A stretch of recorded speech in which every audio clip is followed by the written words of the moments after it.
me at all? Do you think about the things we used to do?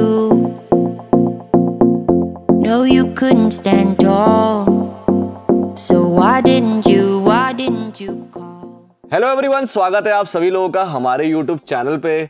तो आज की video में मैं आपको बताने वाला हूं कि कैसे आप लोग अंडमान का टूर प्लान कर सकते हो। कौन कौन से अंडमान में आइलैंड हैं जो आप एक्सप्लोर कर सकते हो, कौन कौन सी प्लेसेस आप एक्सप्लोर कर सकते हो, अंडमान में कौन कौन सी वाटर स्पोर्ट्स एक्टिविटी आप लोग कर सकते हो और कंप्लीट अंडमान टूर करने में आपका क्या बजट आएगा। तो ऐसे कई सारे क्वेश्चंस के आंसर्स आपको इस वीडियो में मिलने वाले हैं। तो आज की हमारी ये स्पेशल वीडियो आपको शुरू से लेके एंड तक देखनी है। बाकी चलते हैं और वीडियो शुरू करते हैं। Do you miss me at all? Do you think about the things we used to do? No, you couldn't stand tall. So why didn't you call? So many years has gone by, but I think about you all the time.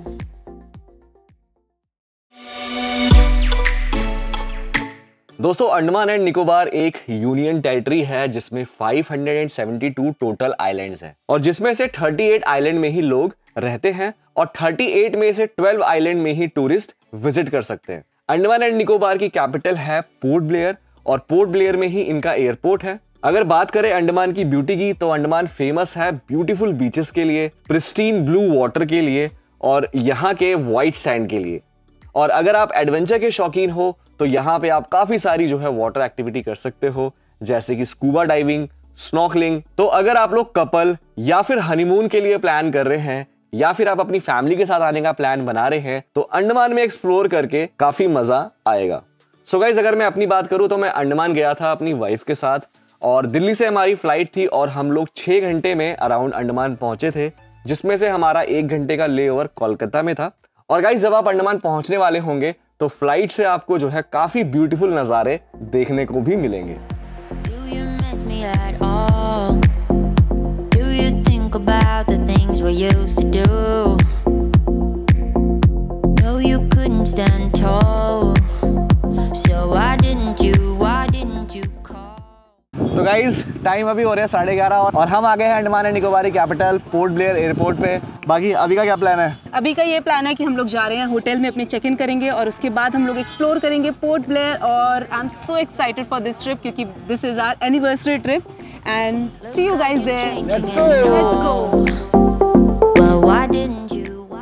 जैसा कि मैंने आपको video में बताया कि जो अंडमान का airport है वो पोर्ट ब्लेयर में है, तो डे 1 में आपको पोर्ट ब्लेयर की लोकल साइट सीइंग करनी है। तो जब हम पोर्ट ब्लेयर पहुंचे तो हम लोगों ने पैकेज बुक कराया हुआ था, तो हमारी टैक्सी ने हमें पिक कर लिया और हमारा जो होटल था वो अराउंड 2 से 3 किलोमीटर दूर था। तो टैक्सी ने हमारे होटल में हमें ड्रॉप कर दिया और हमारा जो होटल था वो काफी ब्यूटीफुल एंड लग्जूरियस था, thanks to our travel agent जिन्होंने हमारा इतना अच्छा पैकेज किया।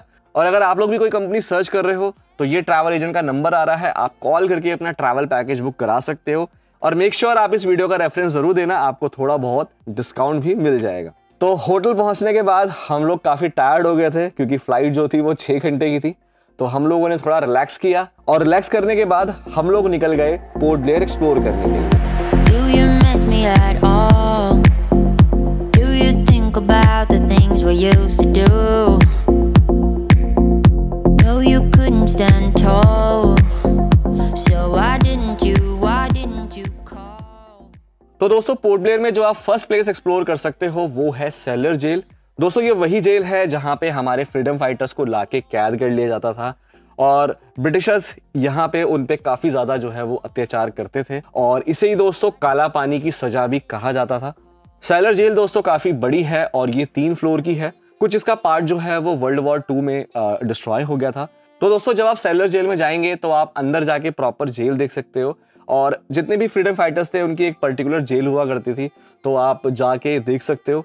हम जब गए थे तो हमें तो मतलब काफ़ी जो है दुख पहुंचा और हमें काफ़ी जो है प्राउड भी फील हुआ कि हम इंडियंस ने कैसे जो है फाइट किया अगेंस्ट ब्रिटिशर्स। और इसी जेल में जो है म्यूजियम वगैरह भी है, तो वो भी आप एक्सप्लोर कर सकते हो। आपको हिस्ट्री से रिलेटेड काफ़ी ज़्यादा नॉलेज भी वहाँ मिलेगी और पूरी जेल एक्सप्लोर करने में अच्छे से आपको जो है 1.5 से 2 घंटे लगेंगे। बाकी सेलर जेल एक्सप्लोर करने के बाद हम लोग निकल गए पोर्ट ब्लेयर के फेमस कॉर्बिन्स एंड केव बीच पे। ट्राई करना कि आप लोग इस बीच पे सनसेट के टाइम पे यहाँ पे काफी मजा आता है। ठंडी ठंडी यहाँ पर हवाएं चल रही होती हैं और यहाँ पे काफी सारी आप वाटर एक्टिविटी भी कर सकते हो। बट मैं आपको एडवाइस नहीं करूंगा क्योंकि this is our first day. तो मैं आपको एडवाइस करूंगा कि आप यहाँ पर जस्ट रिलैक्स करो, नारियल पानी वगैरह पियो, चाय की टपरी वगैरह है वहां से चाय वगैरह पियो। आगे कई सारे ऐसे जो है बीचेस आएंगे, कई सारे जो है ऐसे आइलैंड आएंगे जहाँ पे आप बहुत सारी वाटर एक्टिविटी कर सकते हो और वो सारी इससे बेटर है। तो इस दिन आप लोग रिलैक्स करना, चिल करना। दोस्तों जब भी आप अंडमान आओगे तो एक चीज का ध्यान रखना कि अंडमान में जो सनसेट है वो थोड़ा जल्दी हो जाता है। 5 साढ़े 5 बजे बिल्कुल अंधेरा हो जाता है, आपको ऐसा लगेगा कि रात हो गई। तो इस चीज का ध्यान रखना और अपना जो शेड्यूल है वो इसी अकॉर्डिंग बनाना। दोस्तों कॉर्बिन्सन कोव बीच के बाद हम लोग चले गए वापस से सेलुलर जेल, जहां पे शाम को होता है लाइट एंड साउंड शो। और इस शो को बिल्कुल मिस मत करना। अगर आप लोग फैमिली में आए हैं, बच्चे वगैरह हैं, तो इनको ये शो जरूर दिखाना। और एज अ इंडियन आप लोगों को भी ये शो देखना चाहिए क्योंकि इसमें हिस्ट्री से रिलेटेड और अपने फ्रीडम फाइटर से रिलेटेड काफी सारी जो है डिटेल में एक्सप्लेनेशन दी है और आपको काफी ज्यादा मजा भी आएगा और इंडियन होने पे आपको जो है प्राउड भी फील होगा। और जहां से भी दोस्तों ये आप वीडियो देख रहे हैं, एक सैल्यूट हमारे इंडियन फ्रीडम फाइटर्स के लिए बनता है। सो गाइस अब बात कर लेते हैं डे 2 की। तो डे 2 में हम लोग निकल गए बारातांग आइलैंड। बारातांग आइलैंड को hidden gem of Andaman and Nicobar भी कहा जाता है और यहां आपको देखने को मिलेंगे जारवा ट्राइब्स। अगर आप लोगों को एडवेंचर का शौक है और यूनिक प्लेसेस एक्सप्लोर करने का शौक है तो आज का दिन आपके लिए काफी मजेदार रहने वाला है। बारातांग आइलैंड पोर्ट ब्लेयर से अराउंड 100 किलोमीटर के डिस्टेंस पे पड़ता है और इसे एक्सप्लोर करने के लिए आपको अर्ली से अर्ली निकलना पड़ेगा। अगर मैं अपनी बात करूं तो हम 4 साढ़े 4 बजे होटल से निकल गए थे क्योंकि बारातांग आइलैंड जाने से पहले आपको जारवा फॉरेस्ट क्रॉस करना पड़ेगा और इसी में रहते हैं जारवा ट्राइब्स। ऐसा बताया जाता है कि जो इनके एंसेस्टर थे वो अफ्रीका से यहाँ पे माइग्रेट हुए थे। जैसा कि आप जानते हैं कि अंडमान आइलैंड है तो इनका वर्ल्ड से कोई कनेक्शन नहीं था, तो जो इनका कल्चर है और रहने खाने का तरीका है वो बिल्कुल आज भी सेम है जैसे वर्ल्ड जो है आज के 400 500 या हजारों साल पहले हुआ करता था।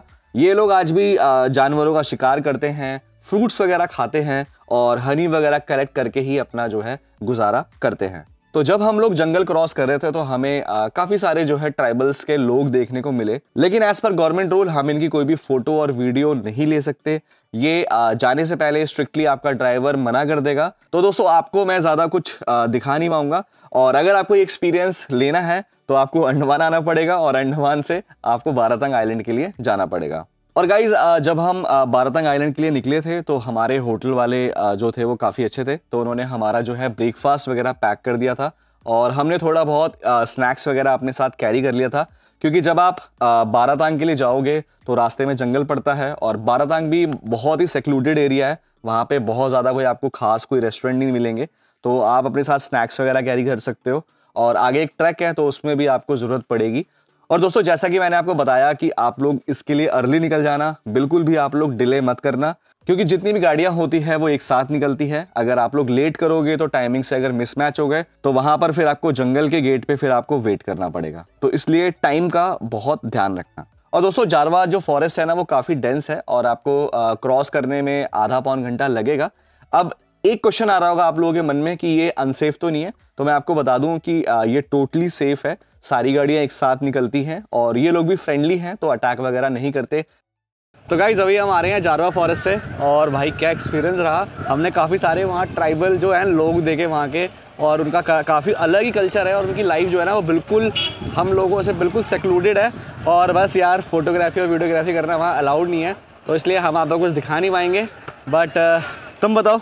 मेरा एक्सपीरियंस ऑसम रहा, एकदम बढ़िया। गाइज ये ना 40 से 45 किलोमीटर की ड्राइव है और थिक फॉरेस्ट के बीच में से लेके जाते हैं, बीच में कहीं भी गाड़ी रुकती नहीं है, तो मेरे हिसाब से आपको स्नैक्स कैरी करना चाहिए जो आप बीच में कहीं भी खा सकते हो। अभी हम लोग वेट कर रहे हैं अपनी फेरी का और फिर उसके बाद हम लोग जाएंगे लाइमस्टोन केव पे और दिखाते हैं आपको केव। तो दोस्तों जैसे ही आप लोग जंगल क्रॉस करोगे आप लोग बारातांग आइलैंड पे पहुंच जाओगे और बारातांग आइलैंड पे जाके आपको वहां से फेरी लेनी पड़ेगी। अगर आपने हमारी तरह पैकेज लिया होगा तो आपकी फेरी जो है ऑलरेडी पैकेज में इंक्लूड होगी, और अगर आपने पैकेज नहीं लिया हुआ तो आपको जाके टिकट लेनी पड़ेगी। और फेरी जो है वो आपको लाइमस्टोन केव पे लेके जाएगी और जाने में आपको 20 से 25 मिनट लगेंगे और रास्ते में जाते हुए आपको बहुत ही ब्यूटीफुल नज़ारे देखने को मिलेंगे। आपको मतलब रियल नेचर आपको फील होगा। और एक टाइम आएगा जब आप मैनग्रोव फॉरेस्ट में से होके आपकी जब बोट निकलेगी तो आपको ऐसा लगेगा कि आप हॉलीवुड मूवी का कोई सीन देख रहे हो, और काफी मतलब ब्यूटीफुल रहता है सारी चीजें।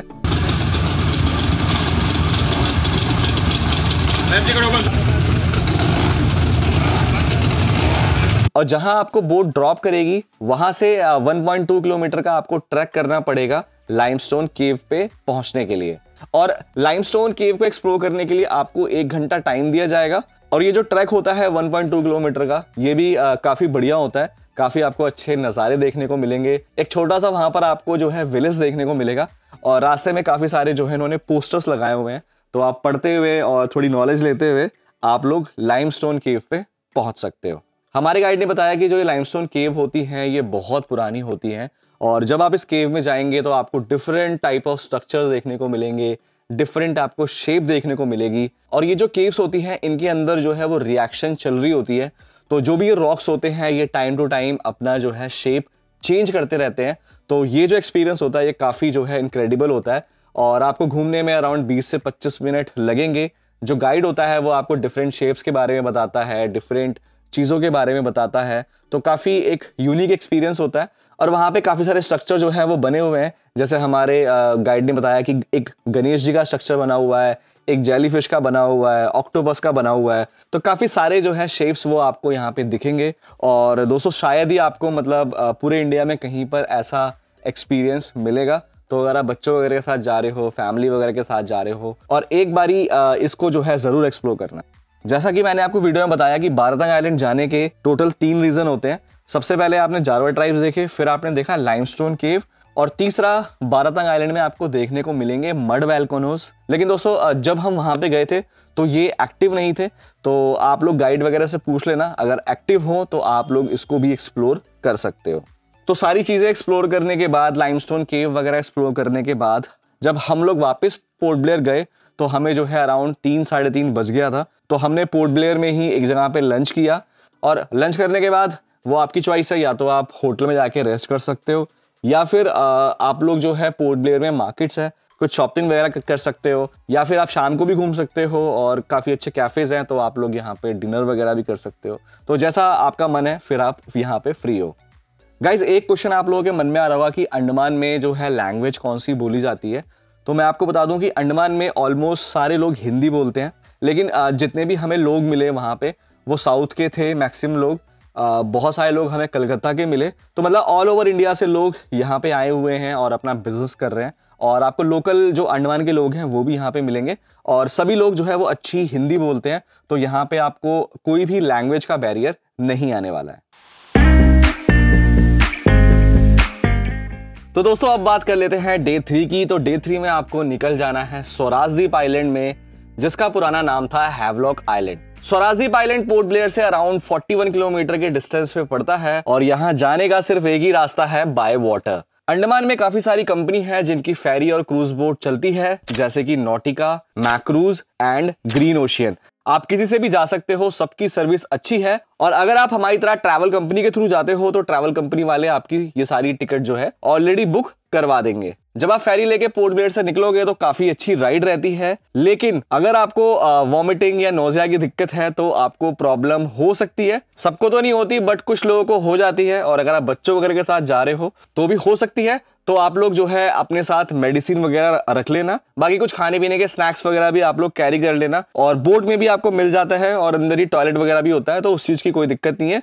और टाइम भी सिर्फ 1 से 1.5 घंटा लगता है, तो आप लोग आराम से पहुंच जाएंगे। और गाइज अगर आप लोग बजट ट्रैवलर हो या फिर आप सोलो अंडमान घूमने का प्लान बना रहे हो तो गवर्नमेंट फेरीज भी चलती हैं, तो आप उससे भी पोर्ट ब्लेयर से जा सकते हो, लेकिन उनकी एक प्रॉपर फिक्स टाइमिंग होती है, और उसके लिए आपको टिकट वगैरह के लिए काफ़ी 2-3 घंटे लाइन में लगना पड़ता है, तो वो थोड़ा सा हैसल हो जाता है।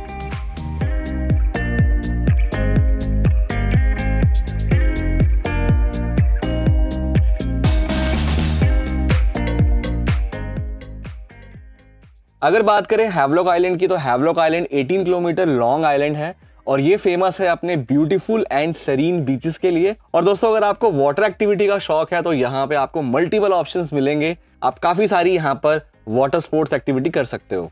तो जब हम लोग हैवलॉक आइलैंड पहुंचे तो हमारा ड्राइवर हमारा वेट कर रहा था। जैसे कि मैंने आपको बताया कि हम लोग ट्रैवल पैकेज से आए थे, and thanks to my wife Sharma ji जिन्होंने ये डिसीजन लिया, और काफ़ी बढ़िया था, वरना सारी चीज़ें मैनेज करने में बहुत प्रॉब्लम होती।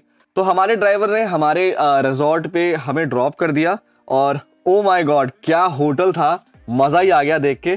तो मैंने अपने एजेंट को बोला था कि हमारा जो है होटल काफ़ी लग्जरी कराना, क्योंकि उस दिन शर्मा जी का बर्थडे था और क्या ही गजब का होटल उन्होंने बुक कराया था। बहुत बड़ा स्विमिंग पूल था, काफी लग्जरियस होटल था और रूम्स भी इनके जो है वो काफी ब्यूटीफुल थे। अंदर बाथटब था, पूरा रिजॉर्ट जो है वो काफी नीट एंड क्लीन था। और एक हमारे रिजॉर्ट की खास बात थी कि हमारे रिजॉर्ट के जस्ट पीछे प्राइवेट बीच था, जहाँ पे इन्होंने काफी अच्छा सिटिंग एरिया और झूले वगैरह लगा रखे थे। तो मतलब काफी देख के जो है दिल खुश हो गया। तो हम लोगों ने फटाफट से अपने रिजॉर्ट में चेक इन करा, रेस्ट किया और रेस्ट करने के बाद हमने ड्राइवर को कॉल किया और हम लोग निकल गए काला पत्थर बीच के लिए।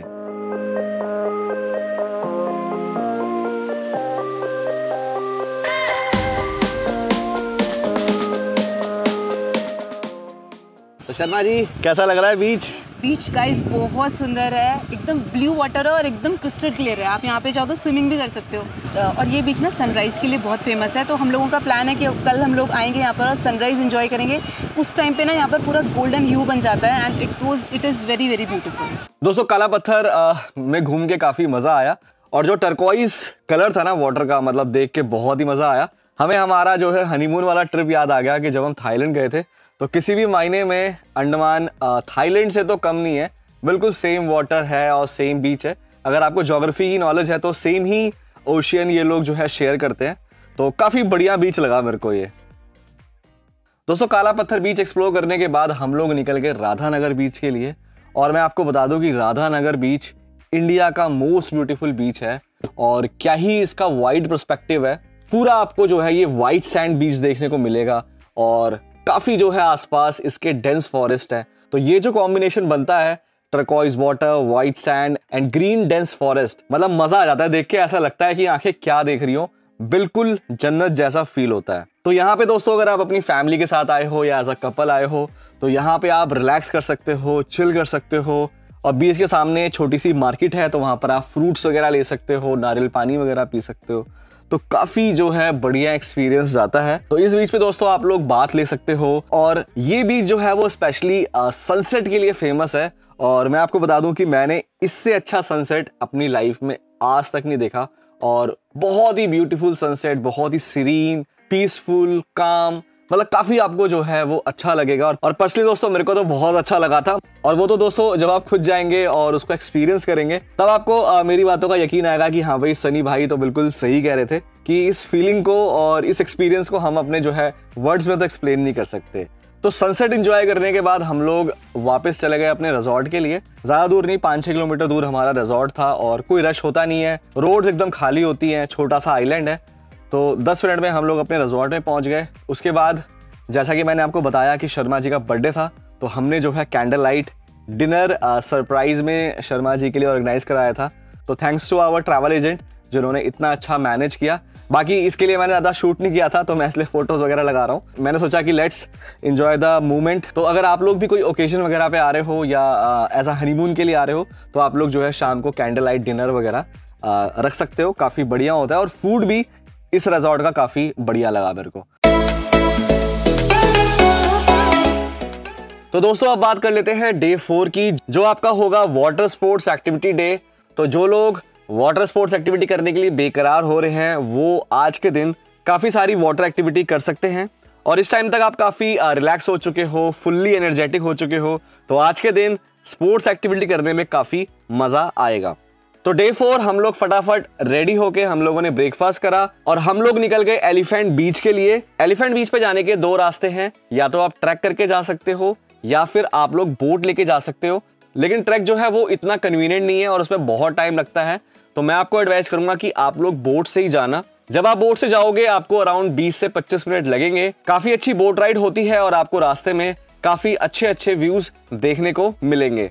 अगर दोस्तों बात करें एलिफेंट बीच की, तो एलिफेंट बीच बिल्कुल अनटच्ड है और बिल्कुल नेचुरल बीच है। और इनफैक्ट जितने भी अंडमान के बीच है वो सारे के सारे अनटच्ड हैं। यहाँ पे आपको ज्यादा कंस्ट्रक्शन देखने को नहीं मिलेगी, ज्यादा आपको यहाँ पे बीच सेक्स देखने को नहीं मिलेंगे जैसे गोवा में दिखते हैं।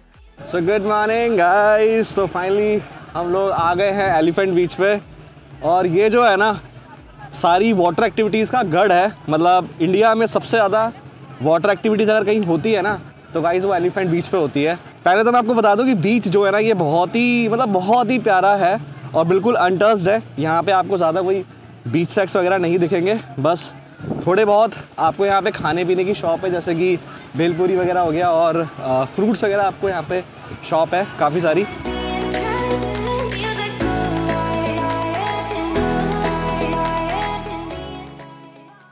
अगर बात करें यहाँ पे कौन कौन सी आप वाटर स्पोर्ट्स एक्टिविटी कर सकते हो, तो यहाँ आप कर सकते हो डिफरेंट राइड, जैसे banana ride, sofa ride, disco ride. इसके अलावा यहाँ पे jet ski, water cycle ride, snorkelling और आप यहाँ पर पैरासेलिंग भी कर सकते हो। इसके अलावा अंडमान में कुछ एक्सक्लूसिव एक्टिविटी है, जैसे कि dolphin glass bottom ride, semi submarine ride.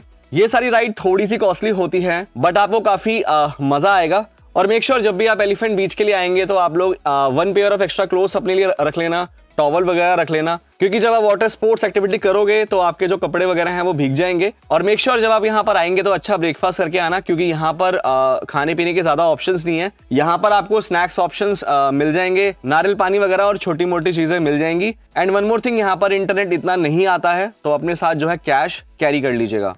Guys जब आप इस बीच के लिए आएंगे तो वाटर स्पोर्ट्स एक्टिविटी के लिए आपको 3-3.5 घंटे का टाइम दिया जाएगा। तो बिना टाइम वेस्ट किए आप लोग सारी एक्टिविटीज कर लेना और उसके बाद वापस से बोट आपको हैवलॉक के जेटी पे ड्रॉप कर देगी। और दोस्तों अगर आप लोग स्कूबा डाइविंग करना चाहते हो, हैवलॉक की स्कूबा सबसे बेस्ट मानी जाती है पूरे इंडिया में। और जब आप स्कूबा के लिए लेके जाएंगे तो प्रॉपर जो है वो ट्रेनिंग होती है और ट्रेनिंग के बाद 10 से 15 फीट वो लोग नीचे आपको ले जाएंगे और फिर आप जो है मरीन लाइफ जो है वो एंजॉय कर सकते हो। लेकिन स्कूबा डाइविंग करने के लिए आपके पास अच्छा टाइम होना चाहिए। तो अगर आप लोग एक्स्ट्रा डेज निकाल सकते हो तो आप हैवलॉक आइलैंड के लिए 3 डेज रख सकते हो, जिसमें से आप 2nd डे एलिफेंट बीच और 3rd डे फिर आप स्कूबा डाइविंग के लिए रख सकते हो। लेकिन अगर आपके पास इतना टाइम नहीं है तो आप लोग 2nd डे एलिफेंट बीच स्किप करके आप स्कूबा डाइविंग के लिए जा सकते हो। गाइस इसके अलावा हैवलॉक में कायाकिंग भी होती है, जिसका कॉस्ट होता है 3,500 रुपए पर पर्सन। और ये एक्टिविटी काफी एक्सक्लूसिव होती है क्योंकि ये रात में आपको 3 बजे लेके जाते हैं और वहां पे आपको देखने को मिलता है बायोलुमिनेसेंस। बायोलुमिनेसेंस एक फिनोमिना होता है जिसमें लाइट एमिट होती है बाय लिविंग ऑर्गेनिज्म और काफी ये इनक्रेडिबल और यूनिक एक्सपीरियंस होता है। तो आप इसको भी अपनी आइटनरी में ऐड कर सकते हो। हमारे पास ज्यादा टाइम नहीं था क्योंकि हम लोगों को शूट भी करना होता है, तो हमारा ये स्किप हो गया। और अगर आपके पास टाइम हो तो आप इसे भी ऐड करा सकते हो। तो गाइस अब बात कर लेते हैं डे 5 की। तो डे 5 में आपको निकलना है नील आइलैंड के लिए, जिसका नया नाम है शहीद द्वीप आइलैंड। तो हैवलॉक आइलैंड से नील आइलैंड जाने के लिए आपको दोबारा से फेरी लेनी पड़ेगी और आपको जाने में 1 से सवा घंटे का टाइम लगेगा और आप लोग नील आइलैंड पर पहुंच जाओगे। नील आइलैंड पे पहुंचने के बाद अगर आप लोगों ने हमारी तरह पैकेज लिया होगा तो टैक्सी ड्राइवर आपका जेटी एरिया में वेट कर रहा होगा। और अगर आप लोग बजट में ट्रैवल कर रहे हो या सेल्फ ट्रैवल कर रहे हो तो आपको ऑटो के भी ऑप्शन मिल जाएंगे, तो फिर आप लोग अपने अपने होटल जा सकते हो। तो हमारे टैक्सी ड्राइवर ने हमें होटल में ड्रॉप कर दिया और होटल दोस्तों हमारा काफी ब्यूटीफुल था। Thanks to our travel agent जिन्होंने हमारा इतना ब्यूटीफुल पैकेज कराया। और मैंने इनको स्पेशली बोला था कि मेरा नील और हैवलॉक में अच्छा होटल देना, और इन्होंने बहुत ही बढ़िया होटल दिया था। बिल्कुल नीट एंड क्लीन होटल था और काफी लग्जरियस था। तो हम लोगों ने अपने होटल में जो है वो रेस्ट किया। उसके बाद हम लोग निकल गए लक्ष्मणपुर बीच 2 के लिए।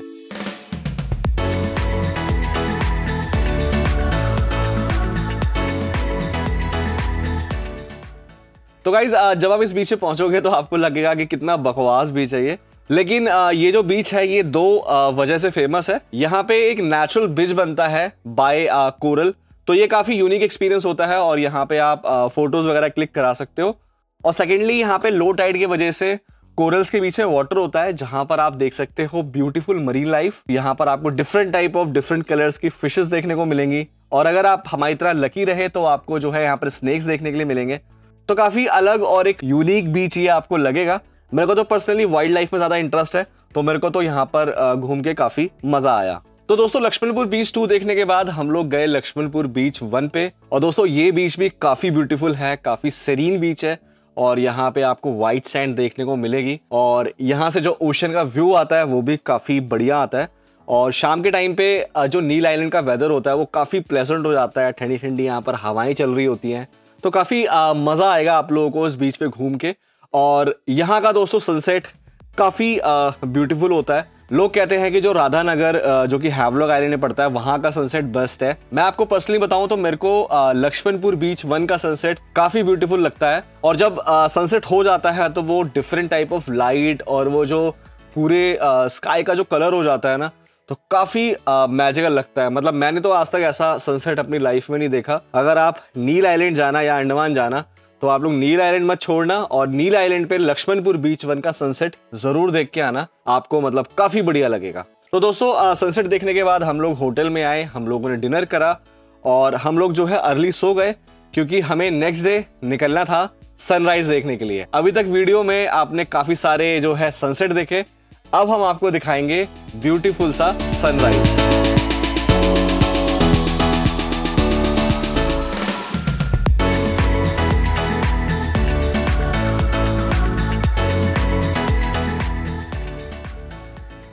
दोस्तों नील आइलैंड के सीतानगर बीच का अगर आपने सनराइज देख लिया तो ये आपका एक लाइफ टाइम एक्सपीरियंस बन जाएगा। हम लोग सुबह जल्दी 4 साढ़े 4 बजे उठ के और हम लोग 5 बजे तक हम लोग सीतापुर बीच पे पहुंच गए थे। ज्यादा दोस्तों यहाँ पर शॉप्स वगैरह नहीं है, यहाँ पर बस छोटी सी चाय की टपरी है, वहां पर आप बैठ के चाय और बिस्कुट एंजॉय कर सकते हो और ये ब्यूटीफुल सा सनराइज देख सकते हो। तो काफी अच्छा आपको एक्सपीरियंस ये लगेगा। और दोस्तों सीतानगर बीच के बाद हम लोग गए नील आइलैंड के 4th बीच पे जिसका नाम है भरतपुर बीच। ये बीच भी काफ़ी ब्यूटीफुल है, यहाँ पर भी आप लोग रिलैक्स कर सकते हो, यहाँ पर आप इंजॉय कर सकते हो और ये बीच दोस्तों काफ़ी वाइड है तो इसे भी आप अपनी आइटनरी में ऐड कर सकते हो। तो दोस्तों ये था हमारा नील आइलैंड का ट्रिप।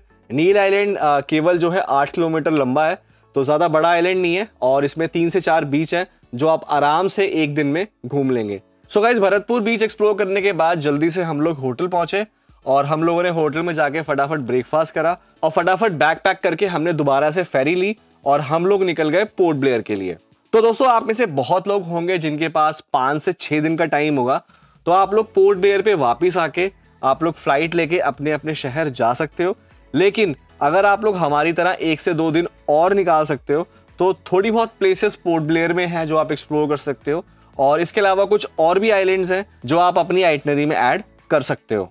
लेकिन गाइज अगर आप लोग हमारी तरह 1 हफ्ते का प्लान बना सकते हो तो 6th डे आप क्या कर सकते हो कि आप नील आइलैंड से पोर्ट ब्लेयर आ सकते हो और पोर्ट ब्लेयर में कोई भी आप ब्यूटीफुल सा होटल ले सकते हो और उसमें चेक इन करके आप लोग जो है वो रिलैक्स कर सकते हो। क्योंकि अंडमान का जो ट्रिप होता है वो थोड़ा सा टायर्ड होता है क्योंकि बहुत सारी प्लेसेस होती हैं, बहुत सारी हम लोग वाटर एक्टिविटी करते हैं। तो 6th डे अगर आप रिलैक्सिंग रखोगे तो काफी जो है आपके लिए बढ़िया रहेगा। और गाइस पोर्ट ब्लेयर में जो हमारा होटल था वो हमारे एजेंट ने बहुत ही ब्यूटीफुल कराया था। तो अगर आप कोई ट्रैवल कंपनी सर्च कर रहे हो तो ये नंबर आ रहा है, आप जाके अपना पैकेज बुक करवा सकते हो। और उसके बाद दोस्तों हम लोगों ने होटल में थोड़ा रिलैक्स किया और लंच किया और उसके बाद हम लोग शाम को 4 बजे निकले पोर्ट ब्लेयर के फेमस बीच पे जो कि है चिड़िया टापू और मुंडा पहाड़ बीच। ये गाइस बीच बहुत ही ब्यूटीफुल है और ये फेमस है सनसेट के लिए और माउंटेन्स के लिए। तो अगर आप 6th डे अंडमान में रुकते हैं तो आप लोग यहाँ पे जरूर जाना, आपको काफी अच्छा लगेगा और काफी रिलैक्सिंग रहेगा। और अगर आप एज अ हनीमून या एज अ कपल आ रहे हो तो काफी एक्सोटिक बीच है ये, आपको काफी मजा आएगा। काफी सारी यहाँ पर आप फोटोज वगैरह क्लिक करा सकते हो। और गाइस 7 डे होटल में थोड़ा चिल करने के बाद और ब्रेकफास्ट करने के बाद हमारी 12 साढ़े 12 बजे की फ्लाइट थी बैक टू दिल्ली। तो हम लोग फिर उसके बाद जो है दिल्ली के लिए निकल गए। तो दोस्तों इस तरीके से आप लोग अंडमान की 7 डेज आइटनरी बना सकते हो। डे 1 आपको पोर्ट ब्लेयर पहुंचना है और लोकल साइटसीइंग एक्सप्लोर करनी है। डे 2 में आपको अर्ली उठ के निकल जाना है बारातंग आइलैंड के लिए। डे 3 एंड 4 में आपको हैवलॉक आइलैंड जाना है, कुछ ब्यूटीफुल बीचेस एक्सप्लोर करने हैं और यहाँ करनी है वाटर एक्टिविटी। फिर उसके बाद डे 5 में आपको निकल जाना है नील आइलैंड और डे 6 में आपको वापस पोर्ट ब्लेयर में आना है, थोड़ा रिलैक्स करना है और चिड़िया टापू वगैरह एक्सप्लोर करना है। एंड डे 7 में आप लोग अपने अपने शहर जा सकते हो। गाइज एक चीज मैं आपको और मेंशन करना चाहूंगा कि सेकंड डे जो हम लोग बारातंग आइलैंड गए हैं उसकी जगह आप अगर कहीं से ट्रैवल पैकेज लेते हैं तो एजेंट आपको बोलेंगे कि आप रॉस और नॉर्थ बे आइलैंड जो कि पोर्ट ब्लेयर के पास में है आप वो एक्सप्लोर कर सकते हो। बट पर्सनली अगर मैं आपको अपनी एडवाइस दूं तो मेरे को वो ज्यादा समझ नहीं आए थे क्योंकि वहां पर क्या होता है कि सेम वाटर एक्टिविटी होती है नॉर्थ बे आइलैंड में जो सेम आप हैवलॉक आइलैंड में कर सकते हो। तो instead of Ross and north bay island आप बारातंग आइलैंड में ही जाना, वहां पे आपको कुछ यूनिक चीज देखने को मिलेगी और आपको वहां पे सेक्लूडेड नेचर देखने को मिलेगा और लकी अगर आप रहे तो आपको वहां पे मड वैल्कोनो भी देखने को मिलेगा। और अगर आप लोग 7 से 8 दिन निकाल सकते हो तो उस केस में आप रॉस आइलैंड और नॉर्थ बे आइलैंड ऐड कर सकते हो। रॉस आइलैंड में आपको ओल्ड ब्रिटिश र्यून्स देखने को मिलेंगे और वहाँ पे काफ़ी सारे जो है फ्रेंडली डियर्स होते हैं वो आपको देखने को मिलेंगे। और अगर आप नॉर्थ बे आइलैंड जाते हो तो that is famous for water activity, वहाँ पे आप कई सारी वाटर एक्टिविटी कर सकते हो। और ये दोनों आइलैंड आप एक दिन में कवर करके और फिर वापस आके आप पोर्ट ब्लेयर में स्टे कर सकते हो। और गाइज अगर आपको ज़्यादा ही ट्रैवल फ्री को और आप 7 से 10 दिन अंडमान के लिए निकाल सकते हो तो यहाँ पे कुछ अदर आइलैंड भी हैं जो थोड़े से ऑफबीट हैं, जैसे कि है लिटिल अंडमान, बैरन आइलैंड, लॉन्ग आइलैंड, डिगलीपुर। तो ये 4-5 आइलैंड और हैं, आप इन्हें भी अपनी आइटनरी में फिर ऐड कर सकते हो। ये नंबर आ रहा है, आप जाके एजेंट को कॉल कर सकते हो, वो सारी चीजें आपके डेज के हिसाब से अरेंज कर देंगे। गाइज एक क्वेश्चन आपके मन में आ रहा होगा कि अंडमान में फूड की क्या अवेलेबिलिटी है, तो मैं आपको बता दूं अगर आप नॉन वेजिटेरियन हैं और अगर आप सी फूड लवर हैं तो यहाँ पे आपको अच्छे सी फूड के ऑप्शंस मिल जाएंगे। और अगर आप लोग वेजिटेरियन हैं तो जिस भी होटल में आपको रुकेंगे वहाँ पे वेज भी होता है और नॉन वेज भी होता है। और पोर्ट ब्लेयर में भी काफ़ी सारे रेस्टोरेंट हैं जहाँ पर आप लोग जो है लंच डिनर कर सकते हो, और इवन हैवलॉक में भी हैं और नील पे भी हैं बीच के आसपास। तो फूड की एज सच आपको अंडमान में कोई भी प्रॉब्लम नहीं आएगी। गाइज अब बात कर लेते हैं कि अंडमान जाने का बेस्ट टाइम क्या होता है। तो मैं आपको बता दूं कि अक्टूबर से लेके जून तक आप अंडमान कभी भी जा सकते हो। जितने भी बीच एरियाज होते हैं वेदर उनका जो है ऑलमोस्ट सेम होता है थ्रू आउट द ईयर। सिर्फ आपको जुलाई, अगस्त और सितंबर अवॉइड करना है क्योंकि ये रेनफॉल का टाइम होता है और इसमें कई बार साइक्लोन वगैरह का भी थोड़ा डर होता है। तो इन 3 महीने को आप अवॉइड कर सकते हो। और अगर बात करें कि सबसे बेस्ट टाइम कौन सा होगा, मतलब बेस्ट में से भी बेस्ट, तो वो नवंबर से लेके दिसंबर, जनवरी, फरवरी, ये 4 महीने बहुत बेस्ट होते हैं, बहुत प्लेजेंट होते हैं। लेकिन इसमें अंडमान सबसे महंगा होता है, तो ये आपको चीज़ ध्यान रखनी है। बहुत लोग पूछते हैं कि मैं कब गया था, तो मैं अक्टूबर में गया था क्योंकि अक्टूबर में रेट्स जो होते हैं वो ना ज़्यादा महंगे होते हैं और वेदर भी काफ़ी प्लेजेंट होता है। गाइज अब बात कर लेते हैं नेटवर्क की। तो जो पोर्ट ब्लेयर है अंडमान की कैपिटल, तो यहाँ पे आपको काफ़ी बढ़िया नेटवर्क मिलेंगे। हाँ, और अगर आप BSNL यूज़ करते हो तो BSNL यहाँ पे सबसे बेस्ट चलता है। बाकी एयरटेल और रिलायंस का भी आपको अच्छे नेटवर्क मिल जाएंगे।